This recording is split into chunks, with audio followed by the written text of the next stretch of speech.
자, 첫 번째 사건 바로 시작을 해보죠. 송 기자 좀 설명 좀 해주십시오. 네, 부산에서 50대 여성이 미혼인 50대 남성에게 접근해서 수천만 원을 받고 잠적하는 일이 있었습니다. 조사를 해보니까 처음에는 성관계를 미끼로 접근하는 걸로 조사가 됐는데요.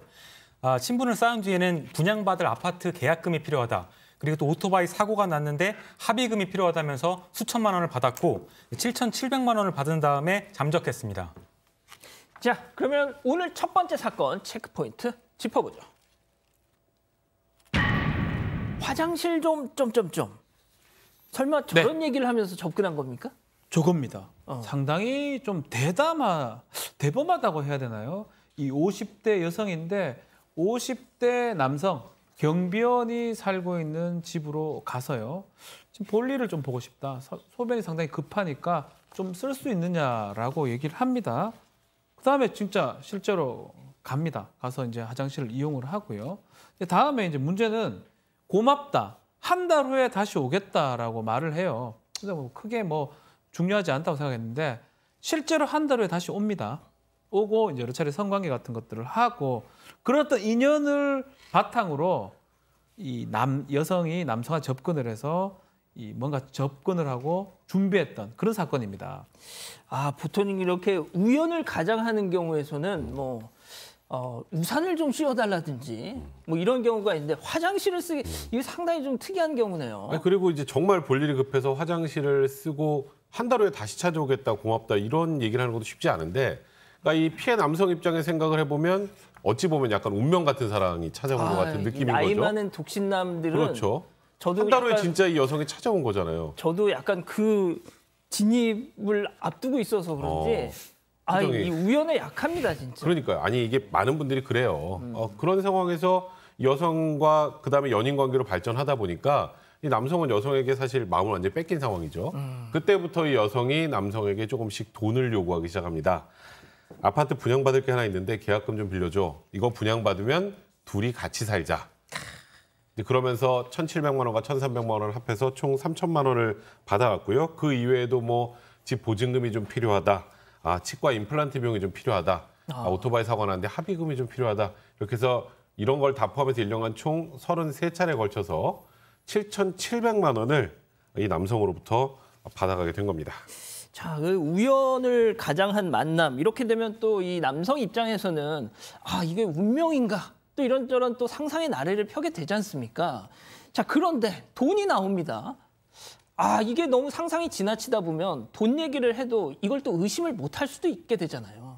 통상 이제 그 남성들이 이런 점에서는 여성들보다 좀 어리석은 그런 그 특성을 가지고 있죠. 홀로 사는 그 중년 남성에 있어서 취약성을 갖다가 뚫고 들어온 건데 인간적으로 상당히 많이 외로웠던 것 같습니다. 그런데 이제 이 여성 같은 경우는 이 피해자에 대해서 애를 닳게 만드는 그런 어떤 그 수법을 사용을 하고 있는 것 같은데 사실 혼자 살고 있지 않고 만약에 그 아내와 같이 살고 있는데 어떤 여자가 들어와서 화장실 쓰겠다 그러면은 그 아내가 그거 허용하겠어요? 이 이상한 여자라고 난리 칠 텐데 이제 혼자 있는 걸 알고 들어온 거죠.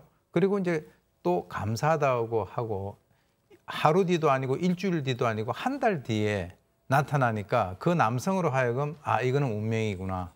이렇게 이제 확신을 갖다 하게끔 하는 그런 상황이 됐겠죠. 그래서 이제 돈을 계속적으로 어떻게 보면은 이렇게 갈취를 당하는 그 과정에서 뭔가 잘못돼 가고 있다라고 하는 것을 깨달았을 수는 있는데 문제는 의심했다가 이 두 사람 간에 있어서의 어떤 그 깊은 관계가 있었다라고 하니까 그런 상황에서 이제 점차적으로 그게 묻어가지 않았겠는가. 그리고 결국은 이제 아파트 분양받으면 같이 살자라고 하니까 그러면 남성의 입장에서는 뭔가 좀 이렇게 자기도 보태야만 자기도 좀 체면이 쓰지 않습니까?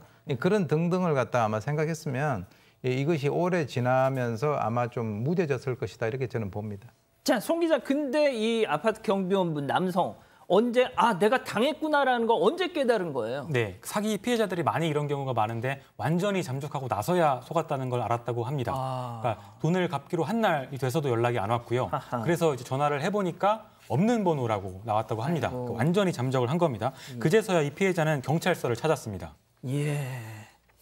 자, 그런데 이런 연인 관계에서 저 사람이 내가 좋아서 그냥 준 거다. 내가 달라고 한 적도 없고 뭐 이런 식으로 또 오리발을 내밀면 이 혐의 입증이 좀 어려운 거 아닌가요? 네, 그렇게 많이 내밀기도 하고요. 이 사건 역시 연인 관계다. 나 좋아서 돈 준 거다라고 계속 주장을 했던 걸로 보입니다. 근데 대지를 신문을 합니다. 의견 진술이 안 맞으면 그 과정에서 이 경찰 수사기관 입장에서는 이 사람이 7,700에 30차례 정도 33차례를 줬는데 돈이 너무 없다. 암만 네가 좋아도 이 돈을 주겠냐? 라고 얘기하니까 여건이 안 되지 않느냐라고 하니까 어쩔 수 없이 자백을 했고요. 근데 그럼에도 불구하고 어디 썼느냐고 물어보니까 현금 다 썼고 또 현금으로 다 받았다고 합니다. 그래서 추적을 할 수 없어서 입증하는 데 조금 한계가 있었는데 약간 다행스러운 측면이 하나 있었어요. 이 남성이 그래도 좀 다행스러운 게 현금을 인출한 다음에 이거를 준 거예요. 자기 계좌에서 돈을 1,500씩, 1,000씩 갑자기 툭툭 뺄 일은 없잖아요. 예. 이 여자 주려고 이제 했던 거기 때문에 그게 간접적 자료는 될 수가 있거든요. 그걸로 바탕을 해보니까 33차례 7,700만 원 정도 1년간 편취를 했던 걸로 알려졌습니다. 그러니까 1년간 33차례면 제가 계산을 해보니까 거의 열흘마다 한 번씩 돈을 달라고 한 거예요. 그렇죠. 자, 그런데 딱 이게 진짜 운명을 가장한 만남. 또 이제 또 정을 통하고 또 그러고 나서 또 이제 본격적으로 돈을 이제 뜯기 시작하고 약간 이게 네. 한두 번 해본 사람은 이렇게 못 하잖아요. 그럴 걸로 보입니다. 근데 지금 수사가 진행 중인 사건에는 그런 추가적인 피해자는 없다고 합니다. 그러니까 다만 다른 지역 경찰서에 한 건이 있는데요. 이게 18만 원을 빌려서 안 갚은 사건으로 진정이 들어와 있는 게 하나 있다고 합니다. 아마 일회성으로 돈을 빌리고 안 갚은 것 같은데요. 현재 진행 중인 사건에는 피해자가 지금 현재까지는 없었습니다. 그렇군요. 자, 그런데 이제 교수님, 뭐 일단 신고가 들어온 건 없다고 하지만 보통 모르겠어요. 저는 제가 너무 넘겨짚는 건지 모르겠습니다만 보통 이 정도 대담하게 7천만 원을 이렇게 뜯어갈 정도의 이 대담함을 가진 사람이라면 저는 당장 이 한 번이 아닐 것 같다는 생각이 드는데요. 저는. 지금 말씀하신 앵커께서 말씀하신 그대로 이전에 그런 경력이 있었습니다. 즉 다시 말해서 이제 좀 프로의 즉 여러 어떤 상습적인 것이 있는데 2015년에 성관계를 미끼로 해서 그 강도 사건을 벌이다가 옥살이를 갖다 했는데요. 그래서 당시에 이제 성관계라든가 또는 단순 교제를 제외하면서 남녀노인 그 중에서도 이제 특히 남성들에게 많이 접근을 한 것 같은데 상대에게 이제 수면제 같은 음료를 먹이고 현금하고 물품을 이제 가져가는 약 8회에 걸쳐서 한 1,300만 원 정도 피해가 났는데 그걸 보게 되면은 이번에는 약간 좀 수법을 좀 더 이렇게 업그레이드했다 이렇게 보입니다. 그렇군요. 백 변호사님 지금 우리 가족 여러분들도 궁금해하시는 게 그러면 이렇게 작정하고 오는 사람한테 어떻게 하면 안 당할 수 있겠느냐? 일단은 그 연인 관계라고 하더라도 한두 번도 아니고 이렇게 지속적으로 돈을 요구하는 경우는 거의 없죠. 이제 그런 경우 그리고 이제 우연으로 운명처럼 누군가가 찾아왔다고 했는데 이런 일이 있으면 더더욱이나 의심을 해야 되는 거고요. 근데 아마 이 여성 같은 경우 이 남성의 외로움을 이용을 해가지고 이런 범죄를 저지른 것 같은데 아마 이 여성 입장에서는 그 전에도 이제 뭐 좀 다른 전과지만 그때는 이제 충분히 뭐 수면제를 먹이거나 해서 돈을 받아낸 거는 처벌받는다는 걸 충분히 본인이 학습을 했을 것이고 이번 상황에서 연인 관계로 발전을 시켜놓으면 설사 나중에 수사기관에서 문제 삼아도 그거 나 좋아하고 우리 연인 관계라 받았다 증여다라고 주장을 하려고 이런 범행을 저지른 것이 아닌가 싶은데요. 근데 어쨌건 본인이 뭐 보증금에 쓰려고 했다, 뭐 임플란트 하려고 했다, 그거 다 거짓말이었거든요.